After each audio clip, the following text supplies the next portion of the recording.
Now, your weekly dose of inspiration, perspiration, and just the right amount of bull defecation.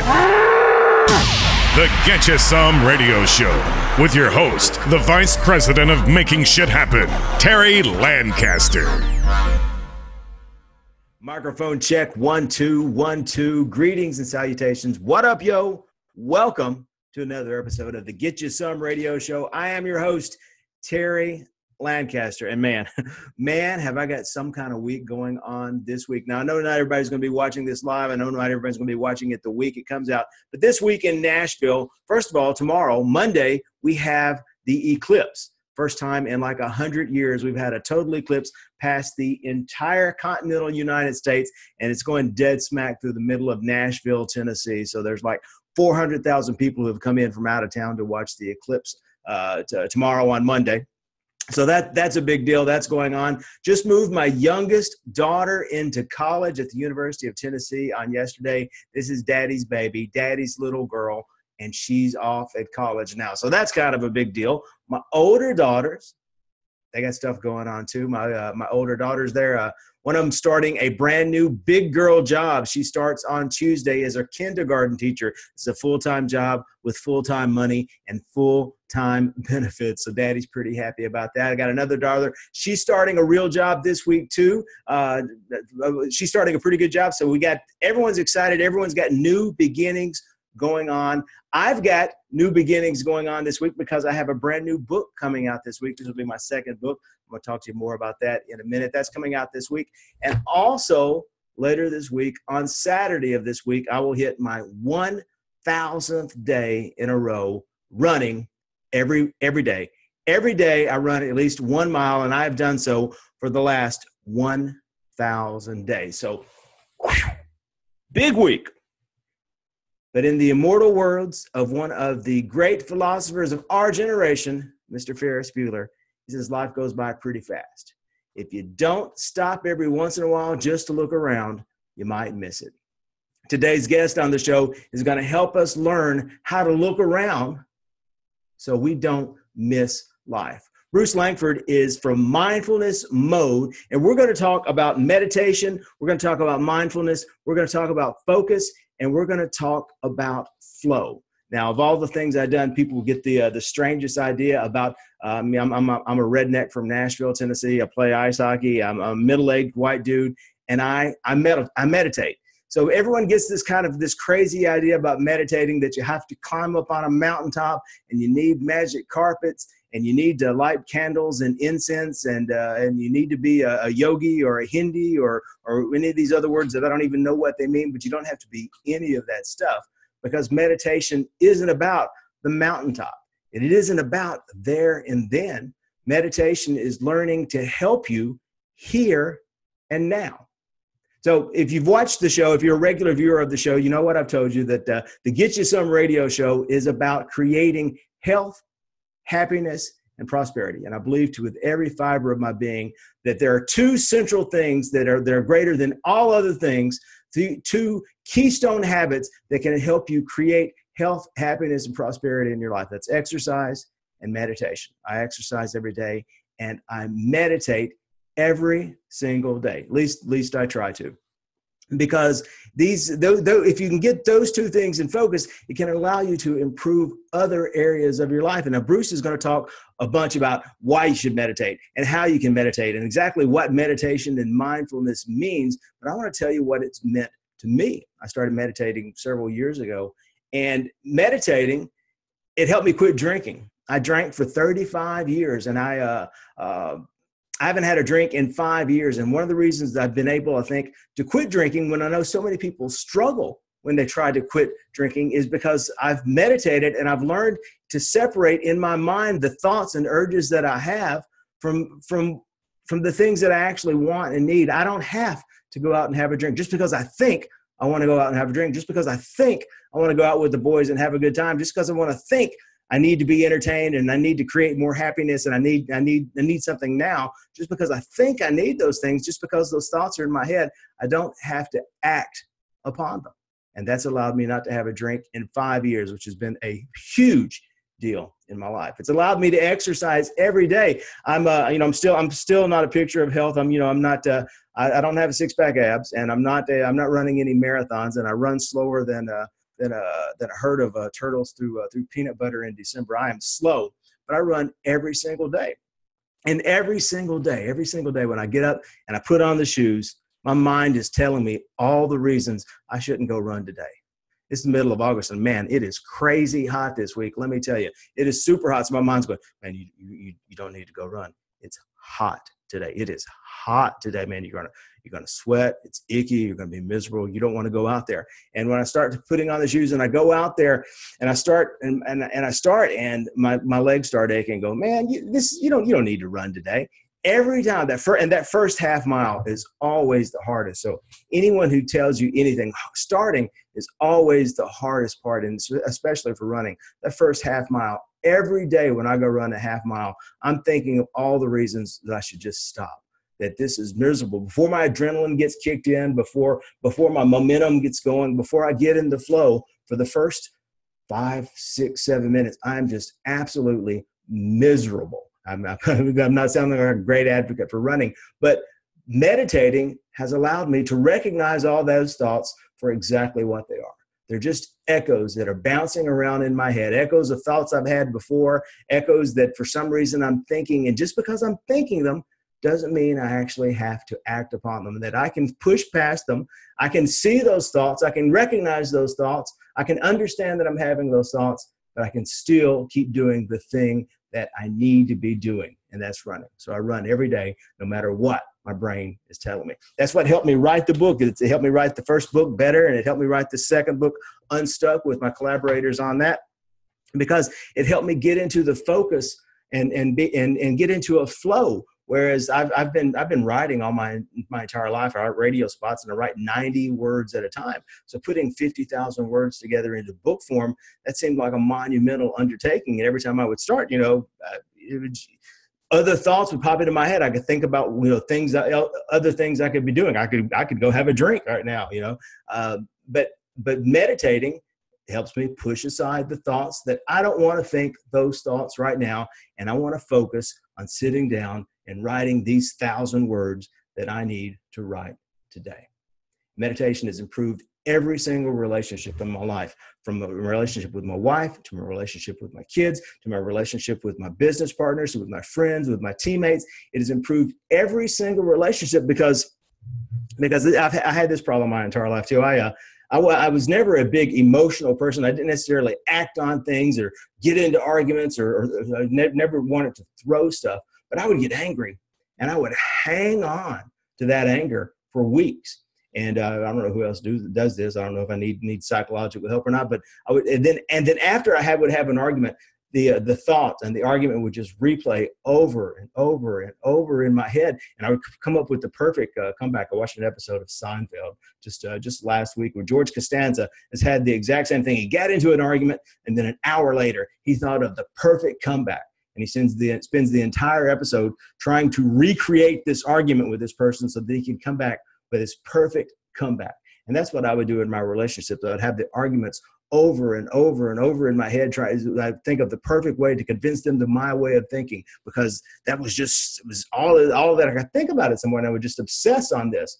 But now I've learned, just because I had that thought, I don't have to think that thought. I can just let it go. I don't have to be angry. I don't want to be angry. Just let it go. And that's another misconception that people have about meditating, that it's about, first they think that it's learning to not think of anything, to push every thought out of your head. But that's not quite exactly it. Or they think that it's learning to control your thoughts, that I'm only going to focus on this mantra, or I'm only going to focus on breathing, and I'm going to control every thought that I want to think of. I want to meditate on world peace and think happy thoughts. And it's learning to control your thoughts. But meditation isn't necessarily about controlling your thoughts. Meditating is about learning to not let your thoughts control you. It's about learning that you don't have to believe every thought that you think. You don't have to say every word that pops into your head, and you don't have to act on every urge that you have. And if you can learn to just not let your thoughts lead you around like a little puppy dog leading you into whatever corners they want to take you, you don't have to let your brain control you. You're in charge. Just because there's a thought in your head doesn't mean that that's the thought you have to think. So I want to challenge everybody. This week, when you get to, not right now because I got Bruce coming up and Bruce is going to tell you even more about all this, but this week, soon as you shut the show off or sometime today when you get a chance and you got a few minutes by yourself, alone, just take a deep breath. Just sit down, take a deep breath, breathe in through your nose, breathe out through your mouth. In through your nose, out through your mouth. Count 1 when you breathe in, count 2 when you breathe out. And if a thought pops into your head, recognize that thought for what it is. I had a thought. And let it go. And it's like bubbles in a champagne glass. If you don't obsess on them, they'll just float and drift away. So sit down, think your thoughts, let the bad thoughts just drift away. And I'm not going to promise you that you're going to learn how to fly. And it's not like working out and doing curls. You're not going to get an 18-inch bicep from that you're going to notice 3 weeks from now. The changes are subtle. But if you can get in the habit of recognizing your thoughts and not letting your thoughts control you over time, it'll make a difference in your life like no other thing that I know of. It's made a great difference in my life, and I'm the strongest advocate in the world for meditation and mindfulness and focus and flow. So we'll be back with Bruce Langford to talk more about that in just a minute. But right now, I want to talk about Unstuck. First of all, subscriber this week going to get a copy. Subscriber of the week this week is going to get a copy of Unstuck, 10 Proven Strategies for Breaking Through the Barriers to Small Business Growth. Subscriber of the week gets a copy of that. The book comes out on Wednesday. So I don't know what day you're watching the show. If you're watching the show, go to Amazon on Wednesday, type in Terry Lancaster Unstuck. You can buy the book for 99 cents starting on Wednesday. If you're watching the show on Tuesday, wait till Wednesday and go to Amazon, search Terry Lancaster Unstuck, and I'm going to ask you to part with 99 cents of your hard-earned money. But if it's already Wednesday, stop the show. That's the great thing. That's the great thing about the pre-recorded show. You can put this on pause. I want you to put this on pause and go to Amazon right now and part with 99 cents of your hard-earned money so you can get the Kindle copy of Unstuck. The paperback is only $6.95. It's available starting Wednesday on Amazon. And here's a little more about Unstuck. Being the boss is fun. Taking your ideas, turning them into something new, and watching it grow. Oh, it's a lot of work, but it's a lot of fun until it's not. Most businesses reach a point where good ideas, common sense, and hard work just aren't enough anymore. They get stuck. Now it's time to get unstuck. Unstuck 10 proven strategies for breaking through the barriers to small business growth. Get your copy today and get unstuck.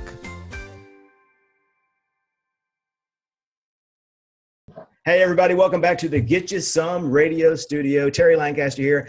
And if you read my book, Better Self-Help for the Rest of Us, even if you just read the back cover of it, you know that the book is about focus and flow and using the power of focus and flow to create habits to improve your life one little step at a time to make your life better. But the way you get to focus and flow, there's a whole bunch of stuff in there. And I talk about meditation and mindfulness.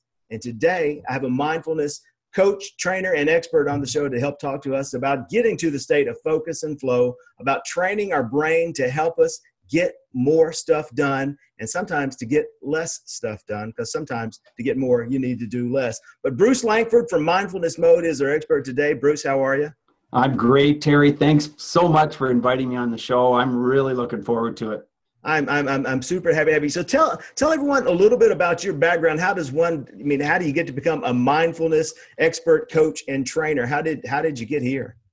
Well, that's an interesting story because I used to have a lot of anxiety myself, especially through my teen years. I had a lot of stress and anxiety, and little did I know that if I started meditating a little bit or maybe started getting more exercise, getting out there and be more active, those kinds of things can help you with anxiety. But what happened was I I was just so anxious because of, it seemed like so many reasons to do with family and to do with all these kinds of things. And then I just made up my mind. I wanted to be a musician, and I'd always loved music, and I got into music and eventually became a school music teacher.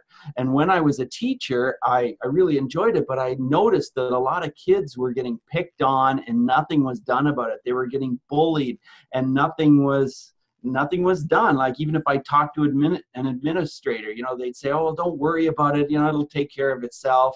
Just go ahead and take care of the curriculum. It's all about the curriculum.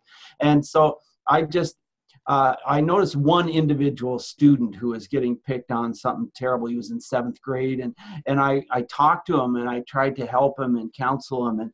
And I thought, the only way I can help is by learning more myself. And plus I can get out there and I can do presentations and talks and shows. And so I started doing that.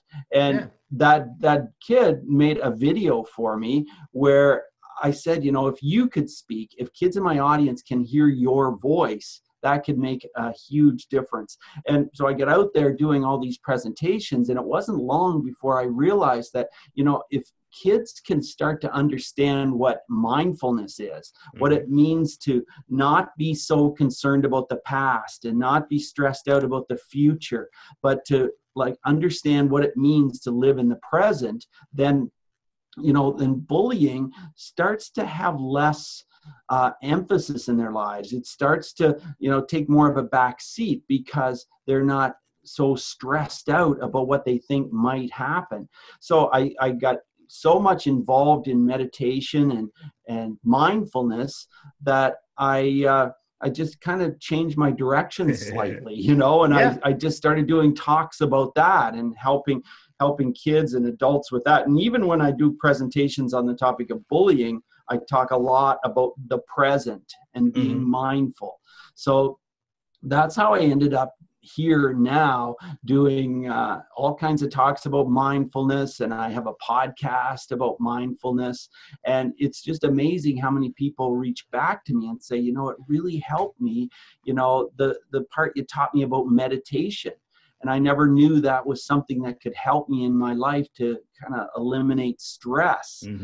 And it eliminates stress for me too. I mean, not that I never have any stress, but the thing is, it gives me a sense of calm. It gives me a sense of feeling more grounded.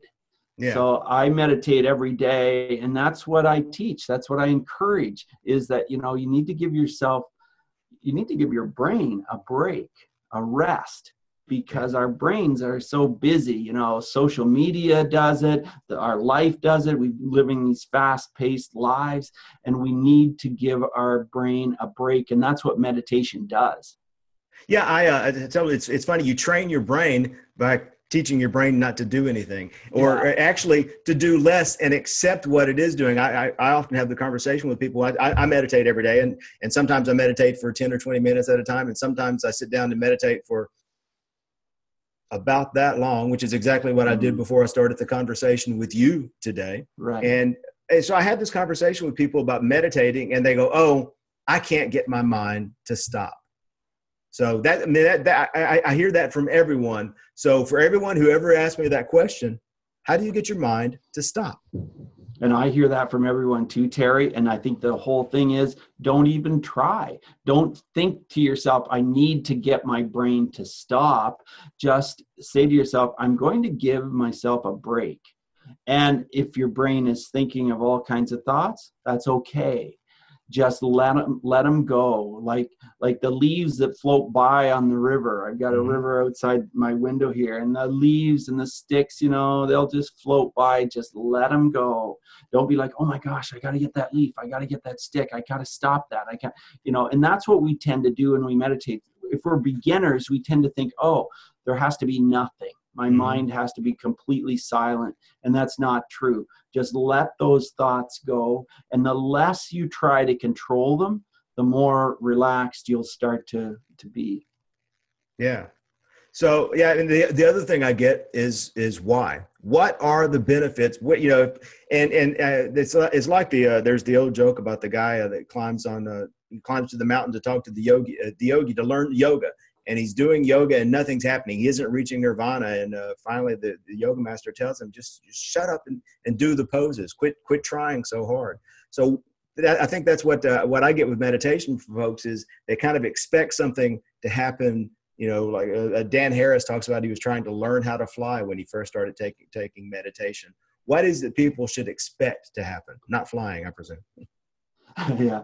Well, I think the thing you should expect is just that you're going to, first, when you start, just resolve to actually do it and don't have expectations at the beginning. Just resolve to do it because you believe it's going to benefit you. And believe the fact that scientists have done a lot of studies on this, and they've determined that, hey, within 3 weeks of meditating 10 minutes a day, new neural pathways are created in the brain. That means your brain, it begins to rewire itself differently. You are able to concentrate more, you're able to have more focus, you're able to have more of a sense of relaxation. But if you go into it with fewer expectations, you just go into it and say, I'm just going to do this thing and see what's going to happen, then I think you're better off rather than going into it with certain expectations. Then, you can be let down and you can be thinking, well, this isn't happening fast enough. I'm just going to quit. I can't get my brain to stop, to quiet down enough. Just don't have expectations. Just go ahead and do it. And before you know it, you are going to notice a difference. You are going to notice that you're more calm and you're more relaxed, and that, you're not getting as upset with, issues that come up, or with family disagreements, or some of these kinds of things. Yeah. I mean, I've definitely noticed that in my life. There's I look around every once in a while and something happens, which, prior to when I learned about a lot of this, I would have flown off the handle, or I would have been irritated and held a grudge about it for weeks at a time. Right. And now everything just kind of, like water off a duck's back, just roll with the flow. And speaking of flow, a different kind of flow, let's talk about the connection between focus and flow and meditation, and getting your brain into the state where you can get more done, can be more productive. Yeah, well, if you are in the flow, that means you're really doing what you enjoy, what really works for you, part of your passion, part of what's really making you tick. And sometimes people feel it's really difficult to figure that out. Some people live their whole lives and they're like, I really don't know what it is that I enjoy doing the most. And it seems strange, but really we have to take the time to just listen to our bodies, listen to our thoughts, so that we can identify, hey, what I'm doing right now, I just love it. I feel so good. I feel in the flow, and start to recognize that. And then you'll recognize the things that you're doing that are not in your flow. And you can start to think, well, maybe I'll get somebody else to do that thing. Maybe I'll get somebody else to help me, or I'll outsource if you're a business person or an entrepreneur. Like, we can all outsource things. We can all get people to help us. And whether you're in sales or whatever, I'm sure, there are certain aspects of your job that you totally, totally love doing, and then others that you might not. So think seriously about getting somebody else to do those things that aren't in your flow, because they are in someone else's. There's somebody else out there that would love to do those things. That's what I've discovered. Yeah, and one of the best things I've done is actually to start to take notice of what brings you out of flow. If you're doing something and you find yourself, delaying it or pushing it off or juggling it around, and it's just something you don't like to do. And so when you notice that, just start noticing those throughout the day, what it is that's taking you away from the present moment, and try to eliminate those things. Find someone else to do them. Find a way to simplify them, cut out the steps, or hire somebody. Yeah, exactly. Yeah, it can really make a difference, because once you're doing what is in the flow for you, you're going to thrive. You're going to do so much better with that. You're going to achieve so much more. I'm going to get all meditation geek on you here, and so I don't want to scare anyone off. But anyway, I just read an article, and heaven help us when I've actually read an article. But this one was about brain waves and brain function and different brain states, alpha, theta, and gamma, and it was talking about I'm curious as to where the state of flow is in the theta state of, I believe is what they were saying. Yes. So you get into that, but for the only way to reach a gamma state of brainwaves, which is a huge spike, which is what we call epiphanies, or the creative spurt, that aha moment that you get when everything kind of falls into place and makes sense. That's actually a spike in your brain in the gamma waves. And really the only way to get there is from being in that theta state where you're completely present and in the moment and in the flow. Yeah, exactly. So when you first start meditating, don't be worried about getting to those levels, but just do it. And as you do it, you're going to notice that you will gradually you'll get into a deeper state. Mm-hmm. You'll become more fully relaxed, and you'll notice that your brain just feels like, oh, so relaxed, so good, that you want to do it again, and you'll want to do it again. But also remember that there are some days that you'll meditate, it may not feel like that at all. You Mm-hmm. may think, oh geez, I'm not even getting anywhere. I don't feel relaxed enough. And I think that's where most people have a challenge, because they have some of those days and they think, oh, this isn't working for me, so I'm just going to forget it. I'm not going to do it anymore. Mm-hmm. When in fact, those are the most important times to keep going, because then you will move toward these states. And, this can happen for all of us. And like you say, it's so important to just allow yourself to get into these states, rather than try to force yourself, or try to, say to yourself, well, I've got to get to this point by a certain time, and then I've got to, do this and do that. Don't set it up like goals. Mm-hmm. Just allow it to happen. Is that what you found in your practice as well? I found the more that I control it, the more miserable. The more that I try to control it, the more miserable I am. Yeah, me too.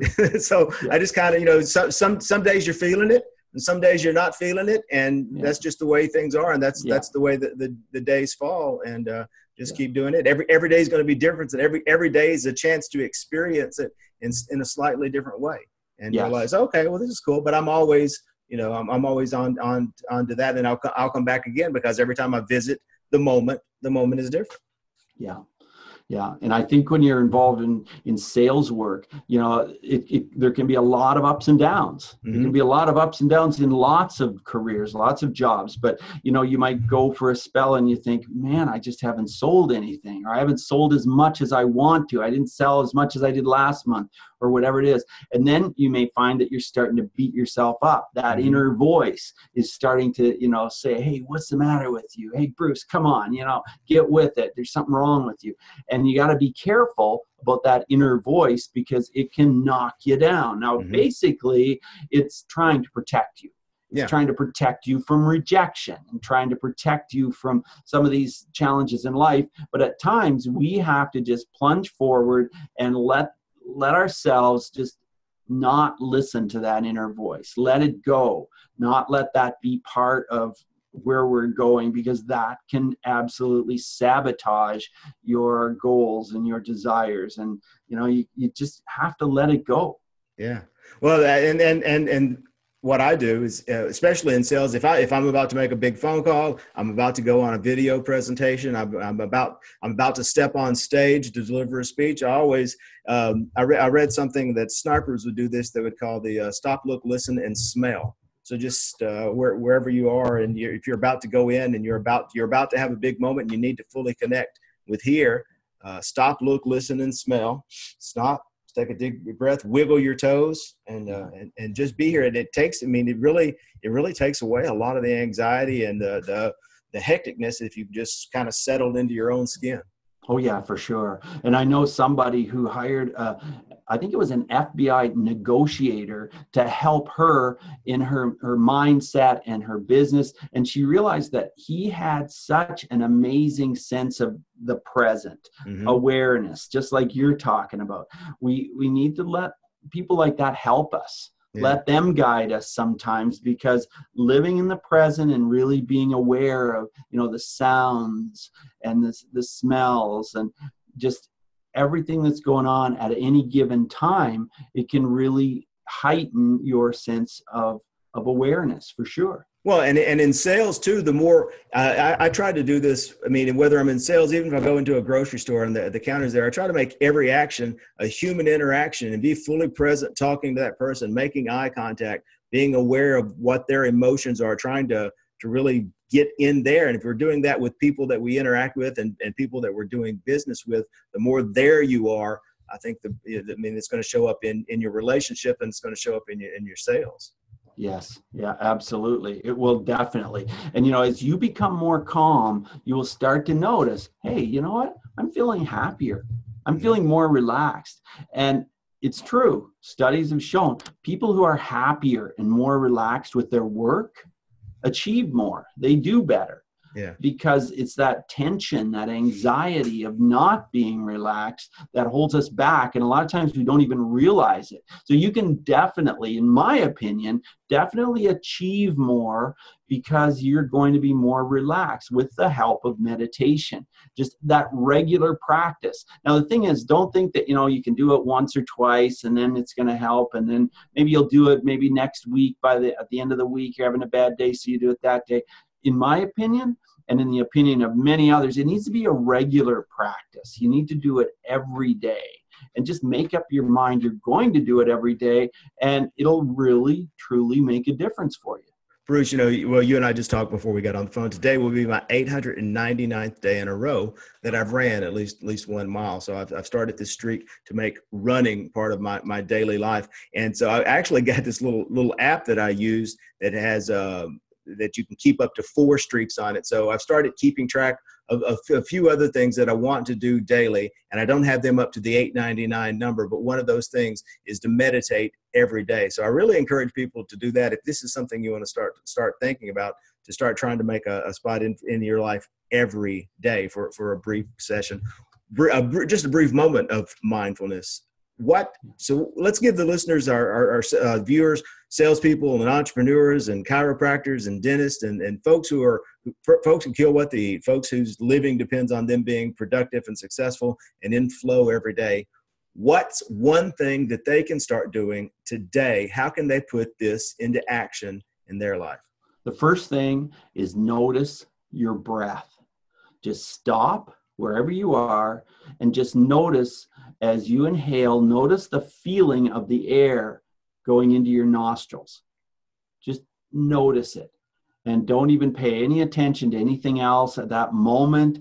Just notice the feeling of the air as you inhale, and then pause for about two counts and then let it out slowly.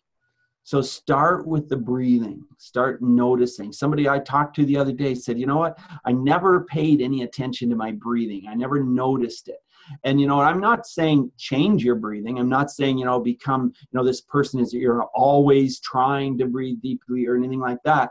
Just take a moment and notice it.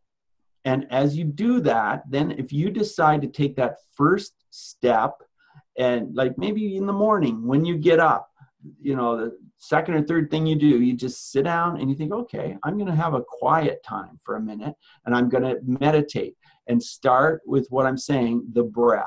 Just close your eyes, be aware of your breath. And if you want to count as you do it, as you inhale that air, count to 6 and then pause for 2 and then let it out for 6. And soon you'll become comfortable with, you might let it out for 4, you might let it out for 5, you might, take it in for 8. But whatever you become comfortable with, that's a great way to start meditating and a great way to just start noticing the present moment and living now. Just notice your breath. So that's my suggestion, Terry. Fantastic. Thanks, Bruce. Anything else you want to leave the guys with? Well, I think as you start to do that, you'll realize the power of habit. And, we all have habits that we do, but the thing is, we can create habits that work for us, and so if you decide, what, I think this is really valuable, I really believe in this, then you can start to implement it as a habit. So I mentioned implementing it as part of your morning routine. You might want to do it at night. You might want to do it at lunchtime for a minute, but just implementing this as a habit, doing it at the same time every day, and just making up your mind you're going to do it. After, I'll say 2-3 weeks, it's going to start to just feel comfortable. That, oh yeah, I just do this. I don't think about it. I don't have to think, oh, what am I going to do next? When am I going to meditate? When am I going to do? You just do it because it's become a habit. So I strongly recommend that you think about the power of habit and how you can implement it into your life. Bruce, fantastic. Thank you so much for being here on the show. How can everyone get in touch with you? Oh, you can go to mindfulnessmode.com, and that's my podcast. So I interview people from all walks of life, all over the world, people who do so many different jobs. Some are entrepreneurs, some are CEOs, some are just, they're very interesting people who someone is a joggler that I introduced to my listeners, and she jogs and juggles at the same time, and that's joggling. I didn't even know what that was, but we talked all about mindfulness. So go to mindfulnessmode.com and you can listen to the interview right there, and reach out to me. My email, bruce@mindfulnessmode.com. You can connect right there, and you can connect on Twitter or on Instagram through Bruce Langford. And I also have a book that I can share with you a little bit about my book. I'm going to make this available. This is a book that I co-wrote with Brian Tracy and a few other people, and it's called The Success Code. The world's leading experts reveal their top secrets to help you crack the code for optimal health, wealth, and success. And it was exciting working with Brian Tracy with this, because what he was looking for were people who had left mainstream jobs behind to become entrepreneurs. So he reached out to me, and I was like, yeah, I do that. But he said, well, just write a sample chapter and send it in, which I did, but I didn't really expect to hear anything. And I heard back that, yeah, we want you to be involved in this project. So this is a book that I think you'll really enjoy. There are great stories in here, and my journey about where I came through the work with the anti-bullying and so on. So that's a book for you as well. Now, and how do we get that? And you can get that by, actually, you know what you can do? Just email me directly, bruce@mindfulnessmode.com, and I'll make sure you get it. All right, Bruce, fantastic. Bruce Langford, everyone, Mindfulness Modes. Take a deep breath. Take a look around. Enjoy the day, y'all. I'll see you next time. The Get You Some Radio Show. Yum, yum, get you some. Get you some.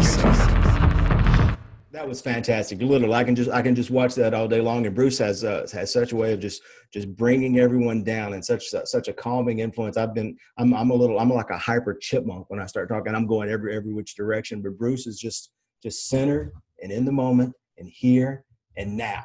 So I just love to watch him talk and just be here now. Don't forget, you have a challenge. I want you to go meditate today.